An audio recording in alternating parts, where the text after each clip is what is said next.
Today you join me on the M5 motorway in Somerset. I do like motorways when they're flowing smoothly, and to be honest, a lot of the time during the working week, that's exactly what's happening, because most of the people who are now on the motorway do an awful lot of motorway driving. They tend to be very good at it. So lane discipline tends to be an awful lot better than you see at, say, weekends, and especially the rush around Christmas, which can be awful.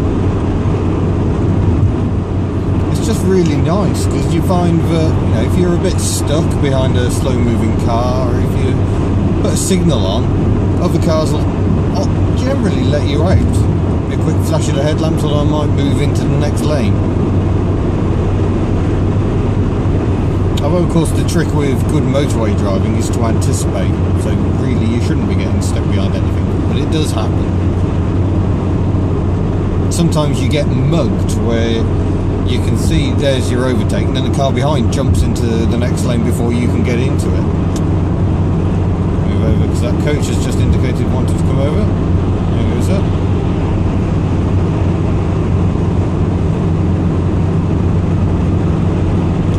It's like being part of a well-oiled machine. It's bloody marvellous.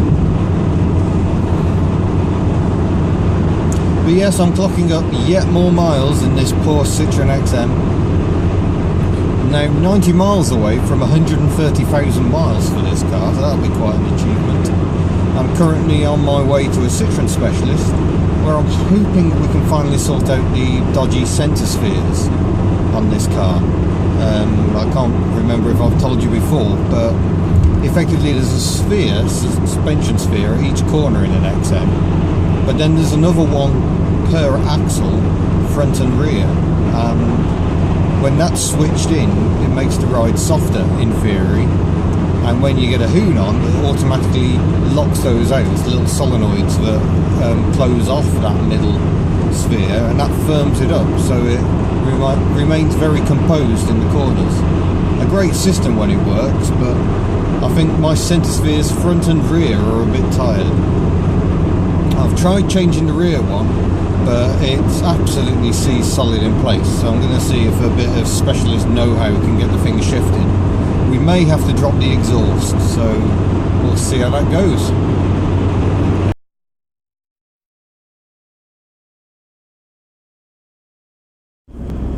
Well, sadly, having made my visitation to Tony Weston and his excellent Citroen expertise, I had a slight issue when I discovered that the sphere I was meant to be replacing, I hadn't bought the replacement.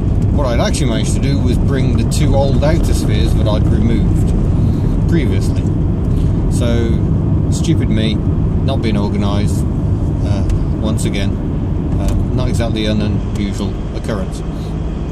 However, there was good stuff done. For a start, we managed to get the sphere I couldn't remove. That is now cracked, and we've removed it, and it is knackered. The diaphragm's gone in the middle of it, which is why the back end of this car is a bit firm and bouncy. So at least I should be able to do that at home now. It's been cracked off, so should be alright. Job's a good one. We also tested all the front spheres, and they're in good shape. They're showing good pressure, which is nice. They've got a fantastic little gizmo which pumps the sphere up to pressure, and you can then see what pressure the gas is at inside it. It's very good. And using that, we also discovered that the two spheres I'd taken off were both completely knackered. One had barely any pressure in it at all, the other one was at 10 psi, and really the suspension spheres need to be at least 50. So that's good. I've confirmed that the ones I've replaced are knackered, and that has improved the ride, because that was the two outer rear spheres. Of course, visiting Tony Weston is also a chance to look at some very exotic motor vehicles, such as these. This is wonderful Morris Minor ice cream van, which is just fabulous. The condition, I would not change a thing. It looks gorgeous. There's a GSA service van, a GS Birotor with a Wankel rotary engine. Cars that Citroen didn't want you to buy. Gave them to a few trusted customers to test out, and then decided to cancel the project and tried to get all the prototypes back, but a few like this one somehow managed to escape. So a bit frustrating that the car's really no better than it was at the start of the day.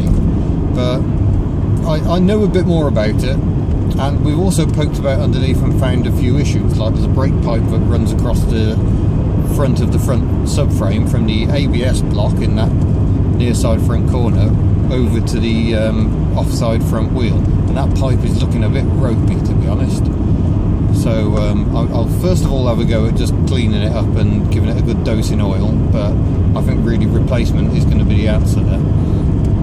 And there's a few other spots underneath where the underseal's flaking away, especially around the mountings for the rear subframe. That's an area that has been killing many a BX, so I better make sure that's cleaned up, especially as we're into winter now.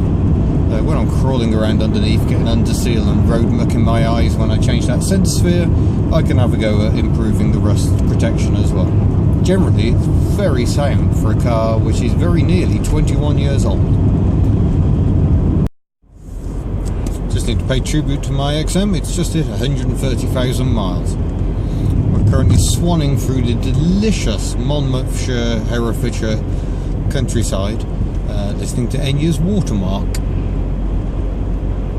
Life feels pretty bloody good here. There's blue sky and sunshine, lovely music, lovely driving roads.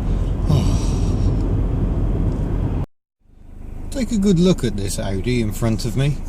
I don't know what it is about Audi drivers, but there is a child jumping around in the back of that car. Not even sitting down, let alone wearing a seatbelt. How demented do you have to be? Lady, you are stupid. So that's been my day. Not quite the day I'd hoped for, but join me in a future video when I try and tackle that rear sphere and get it replaced. See you next time.